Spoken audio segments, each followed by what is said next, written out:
तो दोस्तों कहते हैं कि जब आप तरक्की करो तो आपके पड़ोसी बता देते हैं कि आपने तरक्की की है या नहीं। तो अभी आप सोच रहे होंगे कि वो कैसे।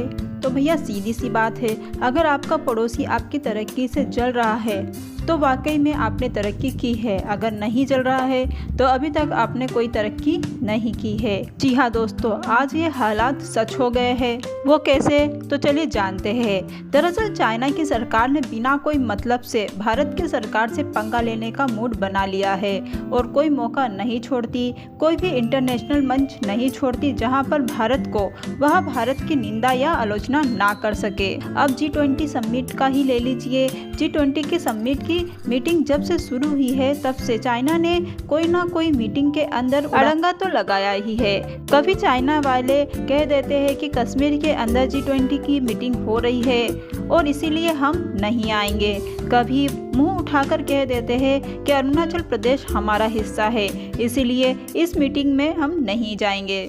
और आज इन्होंने मुंह उठाकर कह दिया कि G20 के समिट के जो वासुदेव कटुकुंभकम एक थीम के तौर पर लेकर चल रहा है, इस वासुदेव कटुकुंभकम से आपत्ति है। जी हाँ दोस्तों, आप बिलीव नहीं करोगे कि संस्कृत के इस शब्द से चाइना को दिक्कत हो रही है। और आपके सामने एक आर्टिकल चल रहा है जिसके अंदर इस बात की पुष्टि की गई है। हालांकि G20 का ये समिट खत्म होने को है और अब सितंबर के महीने में इसकी मीटिंग होगी बड़ी। और अब चाइना को याद आया है कि भारत का जो ये वासुदेव कटुकुंभकम की थीम एक लागू की गई है, इसमें हमें दिक्कत है। चाइना यहाँ पर विरोध कर रहा है। अब यहाँ पर सोचने वाली बात ये है कि इतने दिनों से चाइना को कोई दिक्कत नहीं थी, अब अचानक से चीन को इतनी दिक्कत क्यों होने लगी।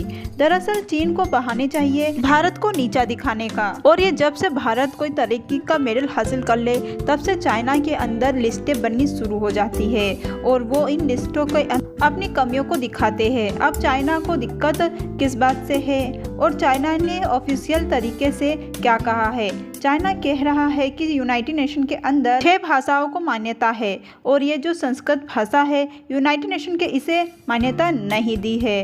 और इसीलिए अब G20 के मेंबर होने के नाते मेरा फर्ज बनता है कि मैं आपको बताऊं कि ये वासुदेव कटुकुंभकम की थीम नहीं होनी चाहिए। अब इसी पर भारत ने जवाब देते हुए कहा कि हमने इसकी डेफिनेशन भी कर रखी है, one earth one family one future, ये इसका ये मतलब है और हमने बाकायदा इसकी डेफिनेशन भी कर रखी है। और यूनाइटेड नेशन के अंदर जो ऑफिशियल लैंग्वेज है वो आपके सामने चल रही है, जिसके अंदर Arab, French, Chinese, Russian, Spanish, English और अरबिक भी है, जो कि ऑफिशियल लैंग्वेज है यूनाइटेड नेशन की। और चाइना ये चाहता है कि हम इनकी चाइनीज भाषा में लिखें, लेकिन इनको कौन समझाए कि हम भारतवासी है, चाइनीज भाषा में तो हम किसी भी हाल में ना लिखेंगे। और जहाँ तक बात है भारतीय संस्कृति की, तो भैया भारत के अंदर समिट हो रहा है तो हम तो लिखेंगे। अब दोस्तों वासुदेव कटुकुंभकम के अंदर इस दुनिया के सारे देश आए हैं, किसी को भी दिक्कत नहीं हुई है, अकेले चाइना को दिक्कत हुई है।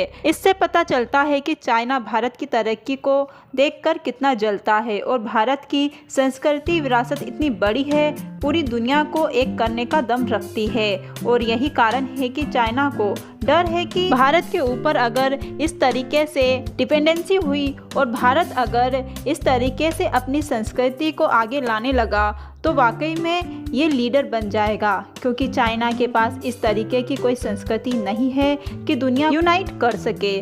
और यही कारण है कि आज का जो जमाना है दुनिया को यूनाइट करने का है, और हो या ना हो भारत ही एक दिन विश्वगुरु बनेगा और सभी को चलाएगा।